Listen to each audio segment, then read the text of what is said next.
Let's start on Chapter 8, Residential Community Supervision Programs. So residential is the key word here, and that would indicate to you that the offenders actually live in certain facilities. What I like to refer to them as is inmates who are halfway in prison and halfway out, if you think about it that way. A lot of times they'll complain, inmates will complain about being in places, residential community supervision programs like halfway houses, but it's a far cry better than being in prison.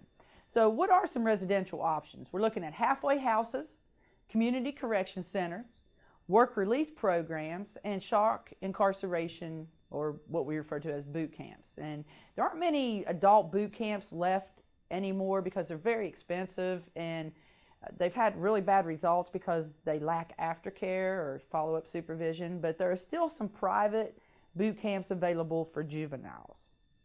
So that's going to be the focus of my lecture, my presentation today, those three residential programs. So the first one is a halfway house. So think of it that way, halfway in, halfway out. Okay, so what they do is they live there 24 hours a day, 7 days a week, and they earn privileges. Okay, so when they first enter there, they're on a very strict regimen. Well, let me put it to you this way. Let me back up. Halfway in is what we refer to as, or what we use for inmates who are high risk, high need probationers, or we're using some kind of graduated sanction for a probation and parole violation. You remember last chapter I talked about violations? Well, they may have done some serious violations or continuous technical violations wherein we need to do some type of graduated intervention, but we don't want to put them back in prison. We want to keep them out in the community where they can work and take care of their families if they have that, or be tax-paying citizens, but we don't want to put them back in prison. So we use a halfway house. Or we can look at halfway houses as being halfway out, and that would entail pre-parole or pre-release prisoners or parolees who need assistance transitioning from prison to the community. Look at it this way. Let's say you have a prisoner, and maybe you're a case manager or probation officer, and you have somebody coming out, or you're working with somebody to get out as a case manager. Let's say they've been down, meaning they've been incarcerated. Down means that's prison slang, for say 10 years. Well, how feasible is it for them to be able to immediately get out of prison and get some viable employment? Not very good. After being down 10 years, a lot of times they won't have a place to live. So that's the good thing about the halfway house. They can transition halfway out to the community. They have a place to stay while they're looking for a job and looking for a place to live, but they still have a little bit of supervision.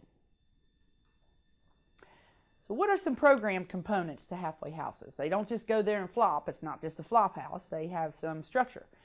What they do is they live there. They have to be employed, so they have a certain amount of time to obtain employment.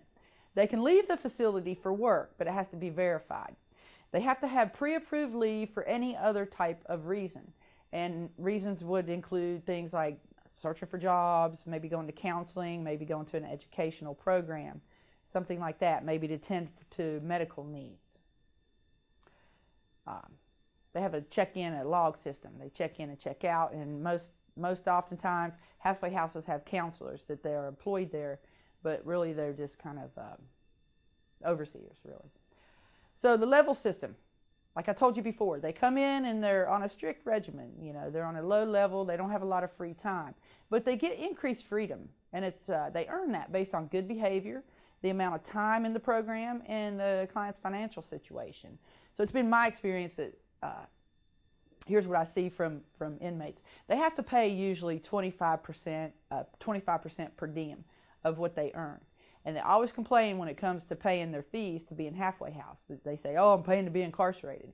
Well, no, they're paying their way. They're learning responsibilities, and they're paying their way to stay out of prison. It's a way to transition back into a responsible citizen. So as offenders move up, they earn more freedoms. They have later curfews. They can get weekend passes to go stay with families, and sometimes they can even have their own vehicle. So what do people that work in halfway houses do? Well, there's two different types of staff that work at halfway houses. You have those that are involved in security and those involved in programming.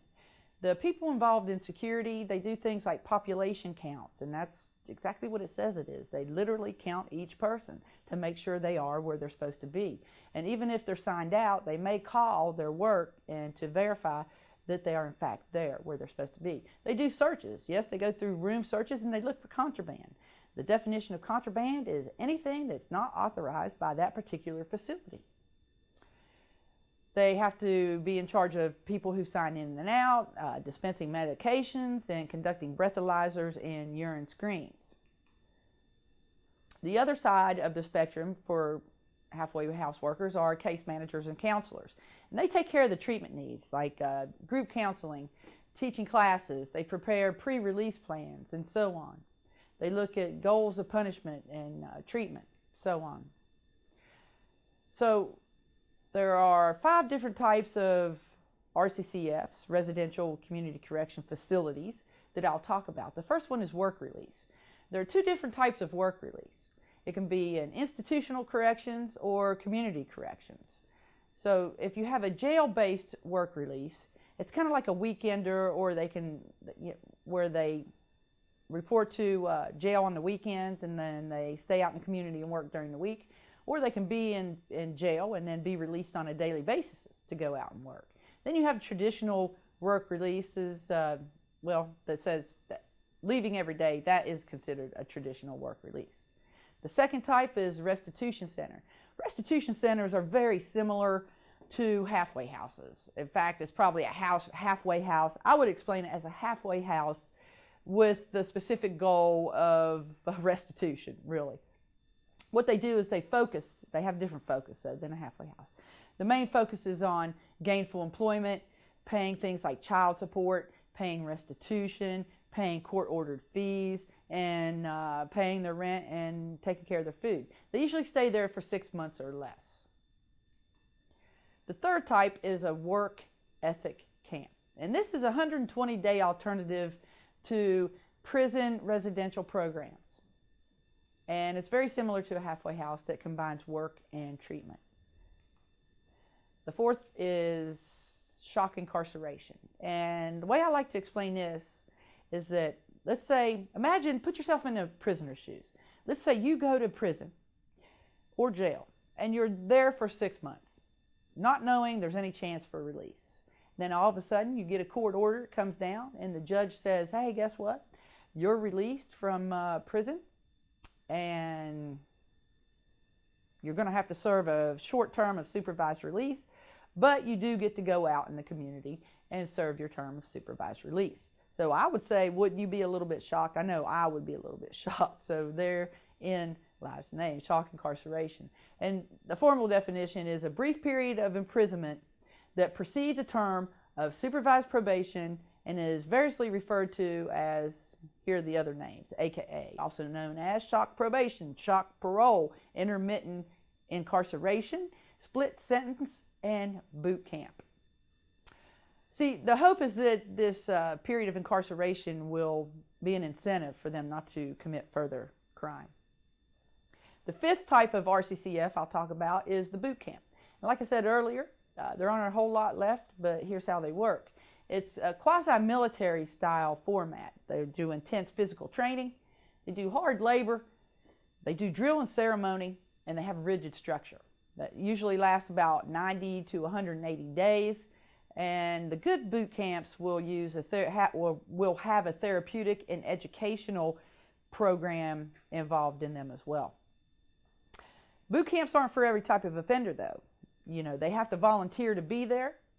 They have to be fit, because they do a lot of physical activity, and they have to be nonviolent offenders.